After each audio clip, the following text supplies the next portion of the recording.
This Spotlight is brought to you by presenting sponsor, Busey Bank. Welcome to Spotlight. I'm your host, Jane Wernette. Today I'm joined by three local nonprofits: Western DuPage Special Recreation Association, St. Patrick's Residents, and the Naperville Winds.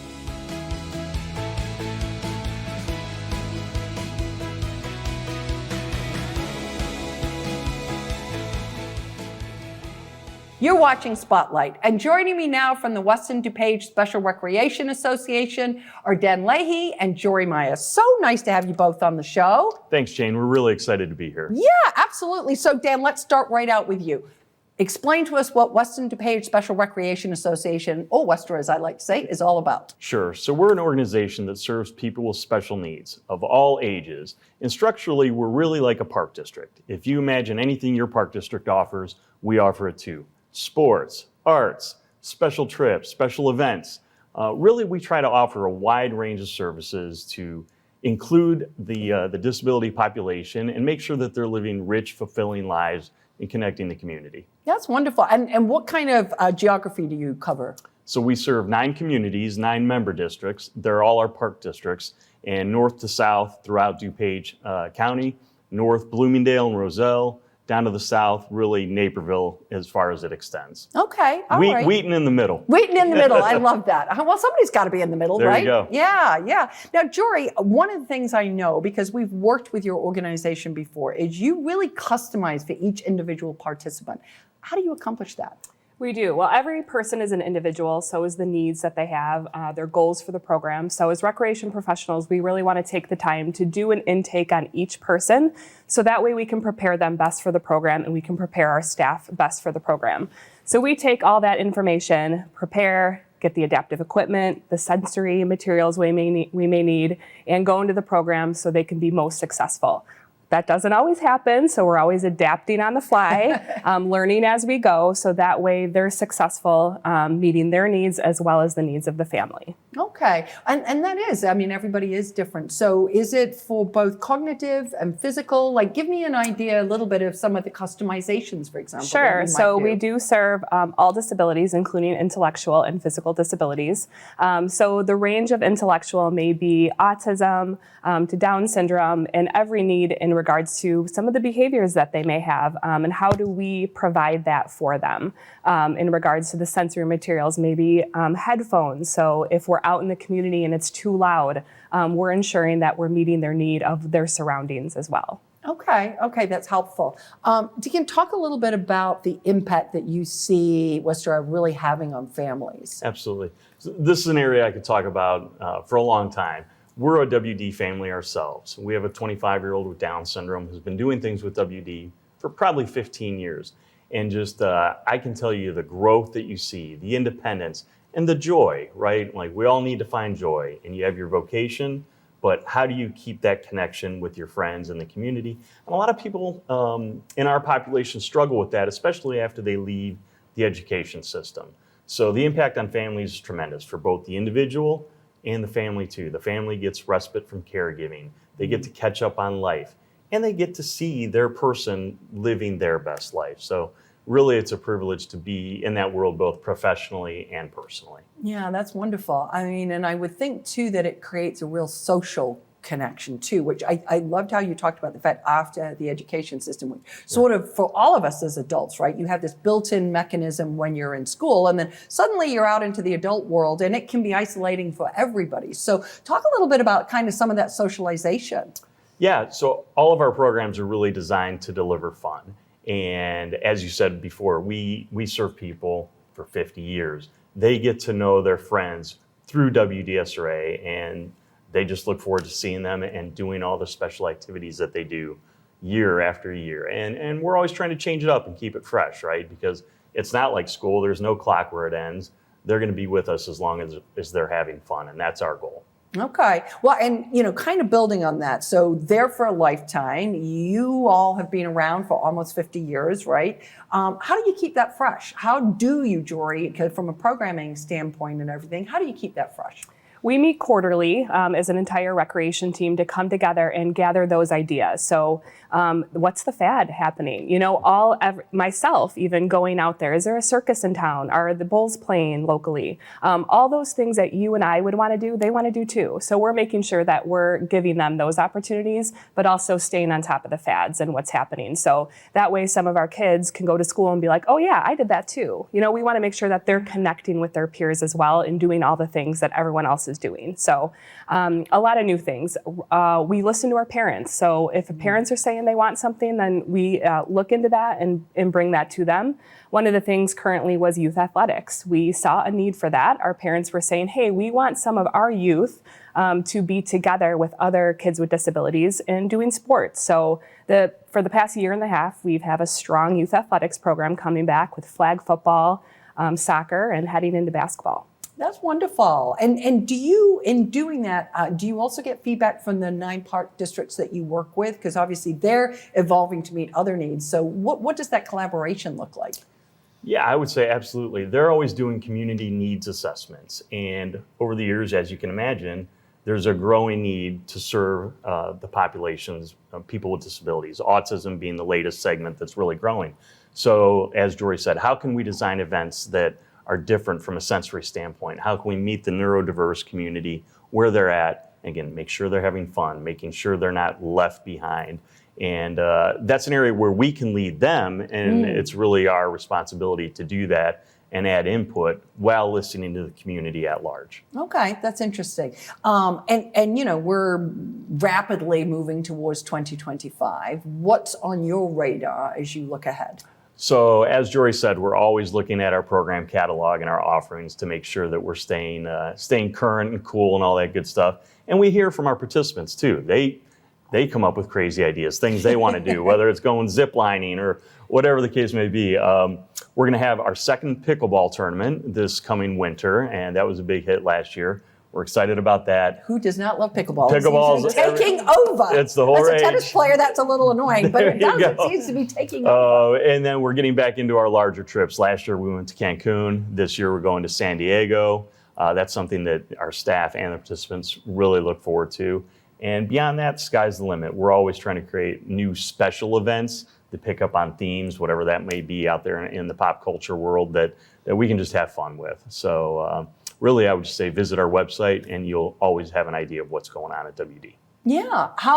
Last quick question. How can the community support you? What are some of the ways we can support you?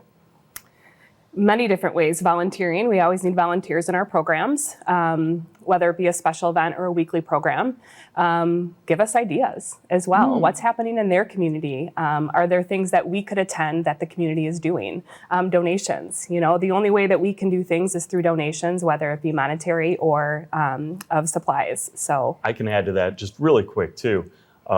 One of the ways that we're asking the community to support us is through, like Jory said, monetarily. Our foundation serves our mission as well, and we're trying to build towards an endowment goal, which will provide scholarships for families. A lot of times special needs families have one earner because the other person is busy caretaking, transportation, all that good stuff. Yeah. So really, we don't like to turn anybody away. If somebody wants to sign up for a class or a program or an event, and we could provide financial assistance and they show need, we do that. So, you know, that's one concrete way I can say for sure. Otherwise, word of mouth. Tell people about us and spread the word. Great. Yep. Love it. Thank you so much for stopping by. We really appreciate it. thank you for having us. Absolutely. And if you would like to learn more about WDSRA, please go and visit their website. We're going to take a quick break, but stay tuned. We're coming right back with more Spotlight.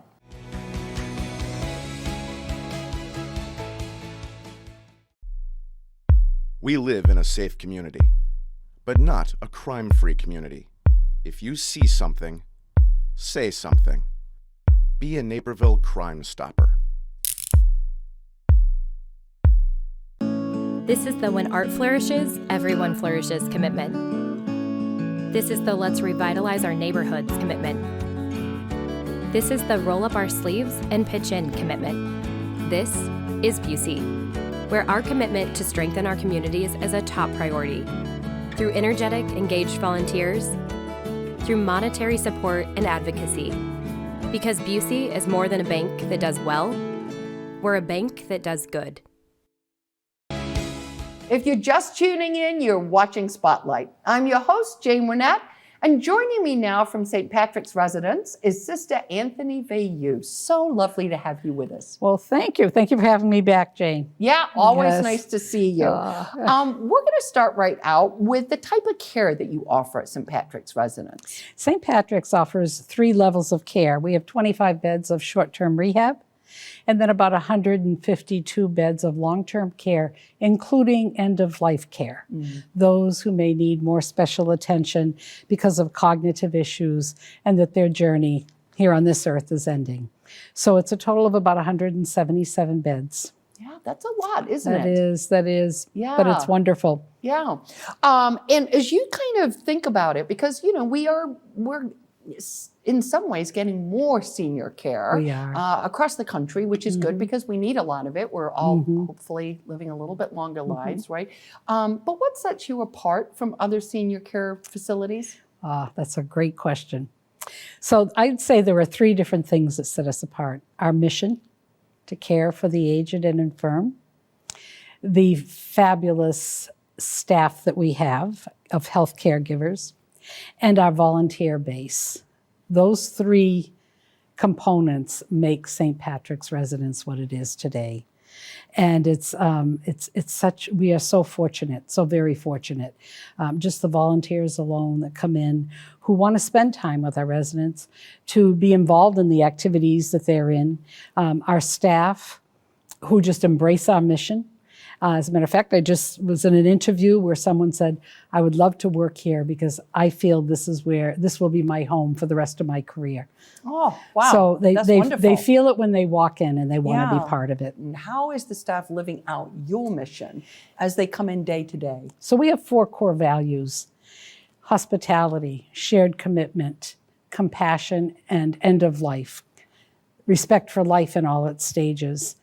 And my job as Director of Mission Integration is to help our staff embrace those 4 core values, because once they've embraced them, they live them out throughout the day, and they're the 4 legs to the table from which we serve our residents. Okay. And do you find, that's wonderful, by the way, I love that. Do you find, you know, when the residents come, because, you know, people have choice. So talk a little bit about, as residents think about coming to St. Pat's, what prompts them? Is it the mission? How do they sort of find that alignment? What does that look like? So if someone's coming for short-term care, sometimes they do have a choice, and it's usually word of mouth. Okay. Families will come in briefly before the individual comes to us from the hospital and do a tour, and they usually feel it's very palpable what we're all about, and so they bring their loved one to us. Some of those individuals choose to stay with us, and if they do stay, then it's their desire to do so because they just love the feel of St. Pat's.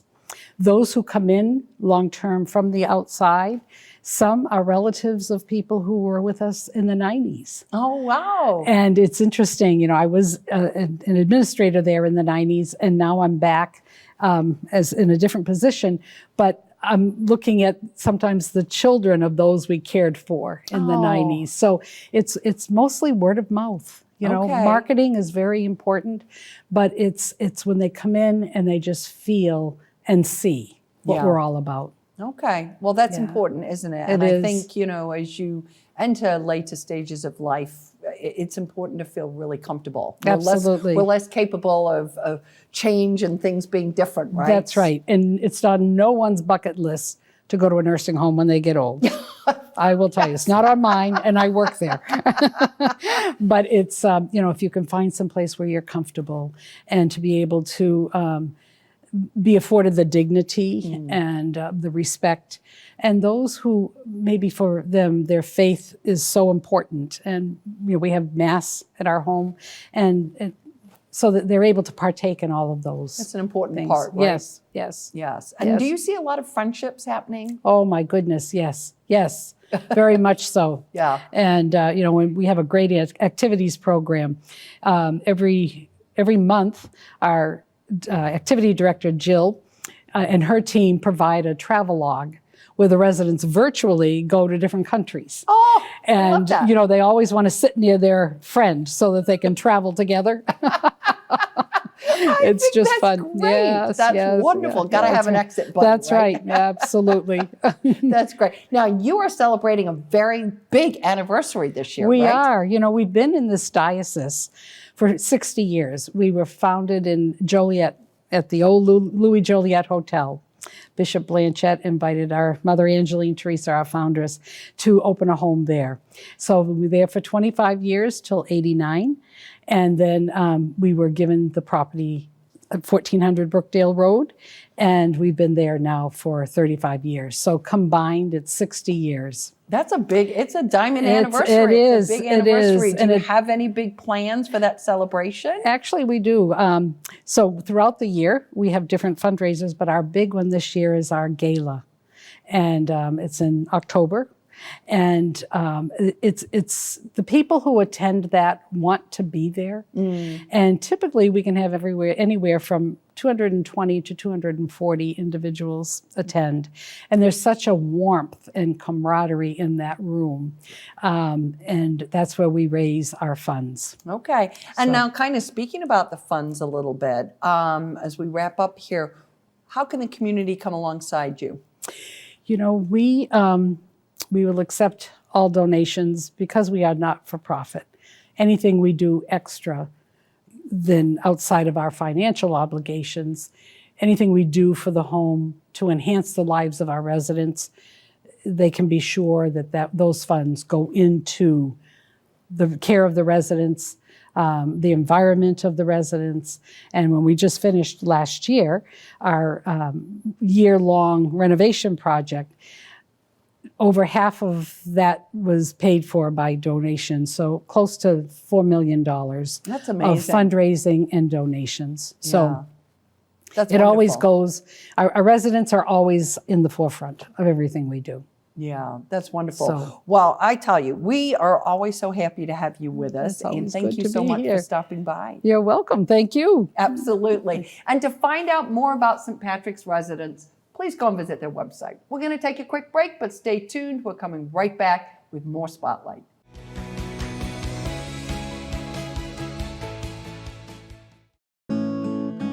This is the Run My Own Business dream.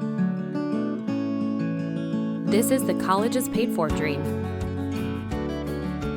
This is the retire early dream. This is Busey, where your dreams and possibilities become moments through trusted guidance and expertise, through lifelong relationships.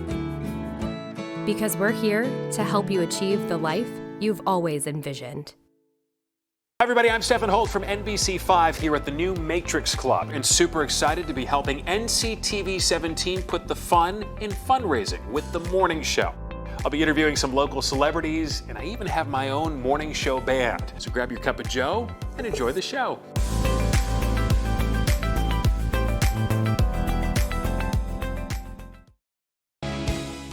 Welcome back to Spotlight. And joining me now from the Naperville Winds is Melissa Hickok. It's so nice to meet you and have you with us. It's so wonderful to be here. Thank you. Yeah, absolutely. So now let's chat Naperville Winds. You're in your 4th season, which is amazing. I remember when you first started. Tell us a little bit about what it's all about. Sure. So yes, just like you said, we're in our 4th season. So we're set up for a very exciting one. This season, we've got 4 concerts set up. We have a membership of about 86 musicians that are in our ensemble that hail from throughout Northern Illinois. So a lot of Naperville residents, a lot of local Naperville music educators too that are in districts 203 and 204. But we're happy to call Naperville home, and we are really looking forward to an exciting season.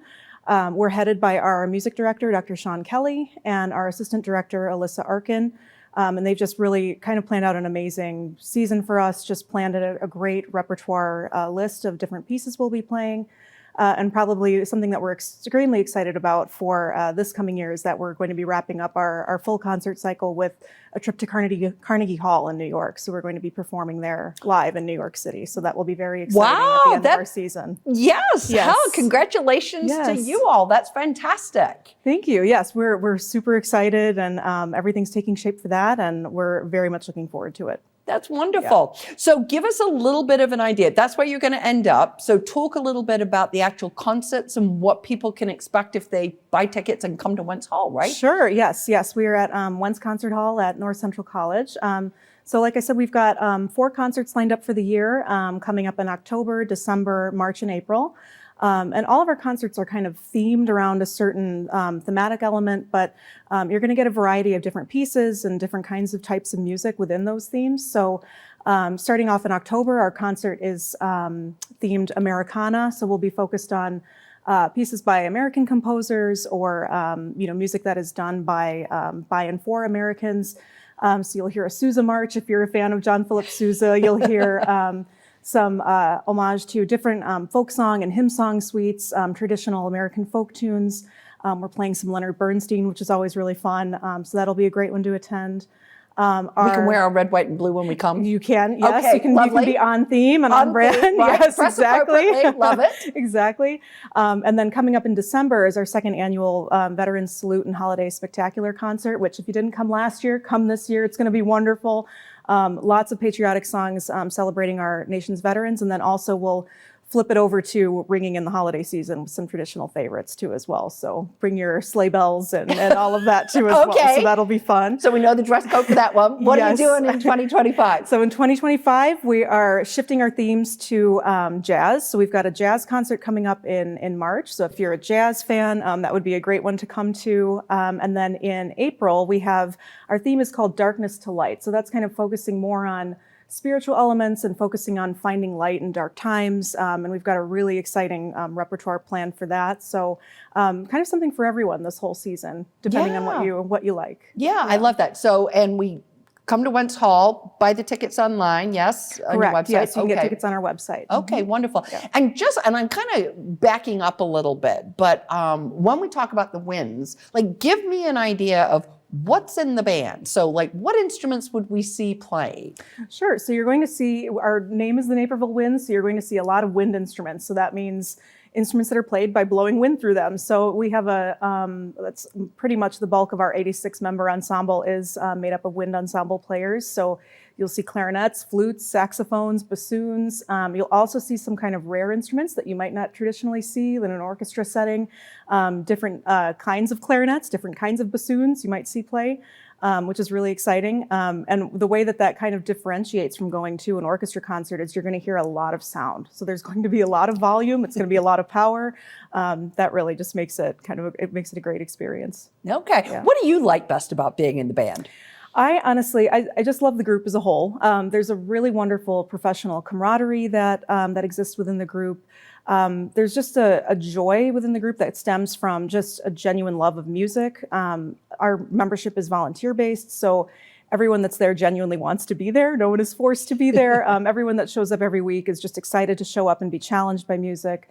And to just share that collective experience of making amazing music with other professional musicians in the area. Yeah, I love that. And would you say, Melissa, in general, because we a lot of times we think of we think of the symphony, we think of the orchestra. Are wind ensembles, are wind bands? I might be using that terminology incorrectly, but are those very popular? Is that something you would find a lot of other places, or are we quite unique in that way?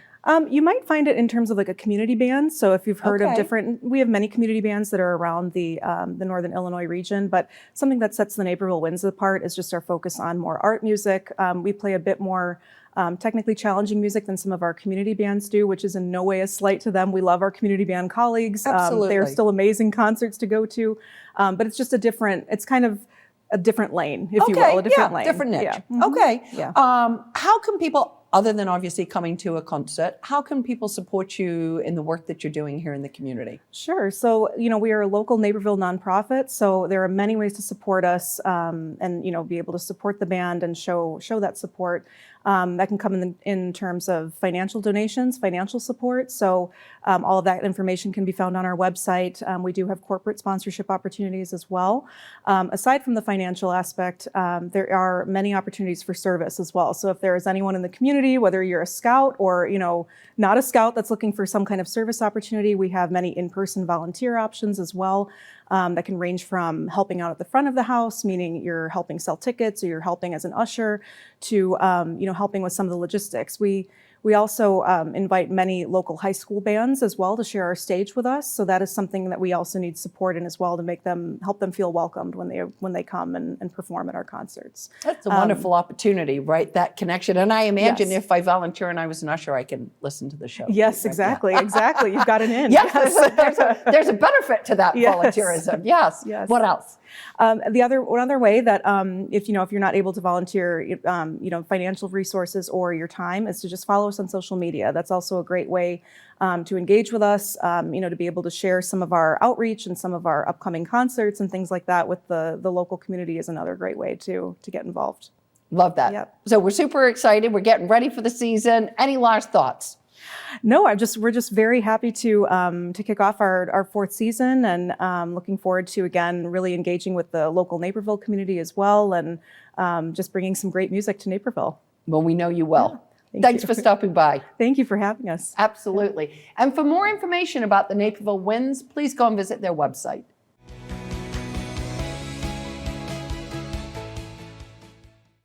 I'd like to thank all of my guests for joining us on Spotlight, and our friends at Busey Bank for their generous sponsorship of today's show. To learn more about the organizations featured on this episode, please visit our website at nctv17.org.